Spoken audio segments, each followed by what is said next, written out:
So we made it through the Christmas season and survived New Year's somehow or other. And you'd think we'd have a small little downtime break from doing our seasonal builds, but even though Christmas memories are still pretty fresh, when you look at the calendar, it's almost a month till Valentine's Day.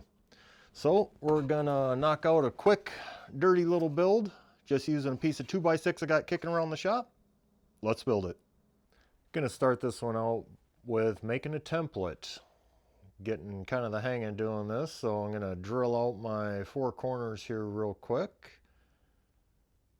Woodstarter reached out to me and wondered if I wanted to try their cordless jigsaw. It's model CJS65. I have a corded jigsaw, but I tend not to use it. I just can't bring that thing into doing a 90-degree cut on anything to save my life. So I figure I'd give this one a try. I don't usually use battery operated tools. I have, I think, just 2 of them, my impact and my drill, and those are pretty old. So this should be kind of interesting to see how this works out. Gonna do a quick little sand job on the spindle sander and then move over to the table saw and cut this extra piece off. Okay, we got our template all finished out. Did a little bit of fine sanding to finish it up, and I did end up having to put this thing through the planer. It was in a lot worse shape than I originally thought, so I had to doctor it up a little bit to hopefully keep it from blowing out on this next step. All right, got all my cheater marks done up on the template. Found center of this board.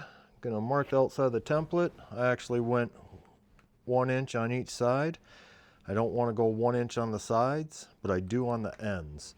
So gonna be using the tried and true blue tape and super glue trick for this. So let me go ahead and get this all jigged up.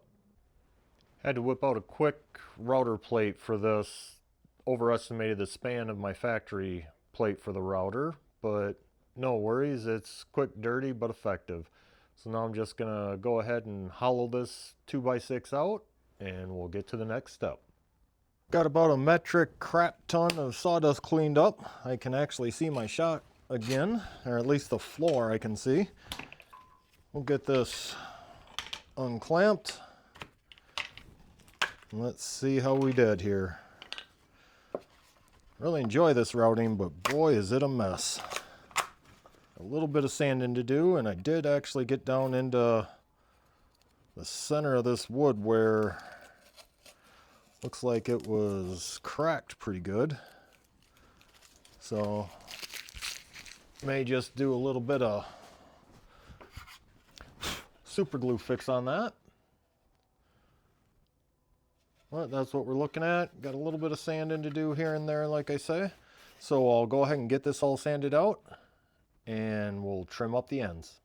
Gave the ends a quick little trim on the table saw, and now I'm just gonna do a 1/4 round over on this. Figured I'd just do the top originally, but honestly, I kind of liked how that looks, so I went ahead and did the inside of this bowl, which probably a bad idea considering the shape of this wood. I kind of took a chance on this, but it all turned out okay. This is one of those, if your gut's not feeling it, just don't do it. I felt fairly confident I could do it. And then I went ahead and moved on over to the same round over on the bottom. Got this all sanded down, routed over. Did all top and bottom, did a round over on it, and just used some sawdust and regular Tite Bond to fill in those cracks. But I do have some of the cracks on the back and a little bit on the sides and an open knot hole here. And I want to kind of keep this rustic look to it. So what I'm going to do is fill all those little voids, like all of that, in with some black acrylic paint. Let it dry, and then I'll go over the entire thing with white, letting the black shine through. I want to try to completely fill these voids here with this black acrylic. So when I come back with some sandpaper after I cover this all up with white, it will sand the white off, but it's going to leave the void exposed that's full of black, kind of give it a true rustic look here. All right, got that all taken care of. And on my fingers now, I just took Basically anywhere there is a low spot or a gouge, and covered it in some straight acrylic paint. Now I'll let this dry, and after it dries I'll come back, I'll sand off most of the excess so just the low spots are left with the black, and then we'll go ahead and hit this up with some white. Got the black paint all dry and gave her a little sand, and again I'm just leaving the low spots with the black paint, and then when I go over this with the white I will kind of avoid some of these really heavy spots and just go really quick and light over other ones. So I'll start getting some white slapped down on here.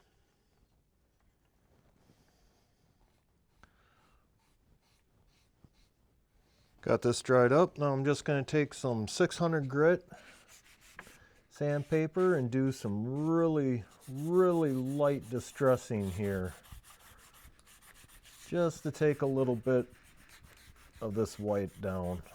This stuff loads up pretty quick, so I'll probably be using a few pieces of it.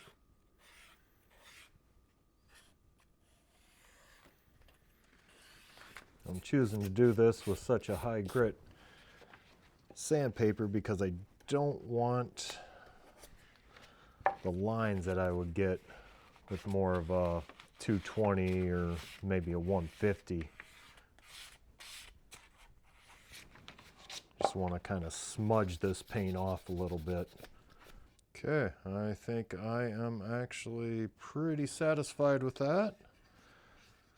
So I'll go ahead and get it wiped down and we'll give her a top coat.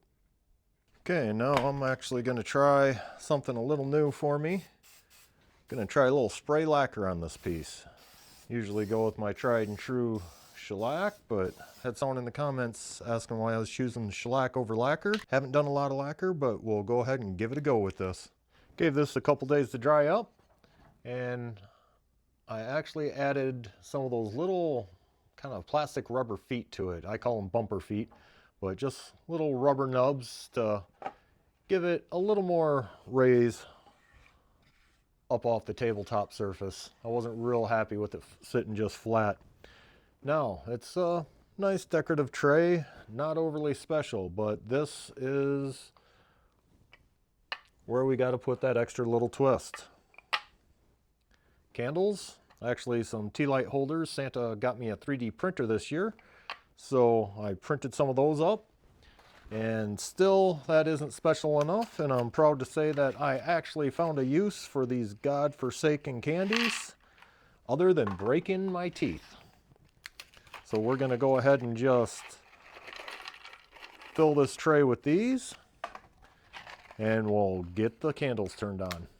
And there we go. Got her all loaded up. Now originally I was just going to put the tea lights in here, but I figured out there would be a slight problem with doing that when you want to turn the tea lights on or off if you're not dealing with the remote control tea lights. So that's where the necessity for the tea light holders came in.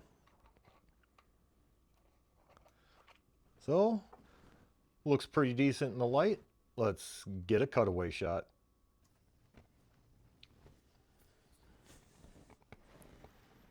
And there you have it. Start the year off with a really basic little build that can actually be used all year round. I would probably do the tea light holders in like a red, white, and blue for 4th of July, maybe some pastel colors for Easter. Just change up your color scheme and change the candy that you dump in here. That's going to do it for this week. Thanks for watching.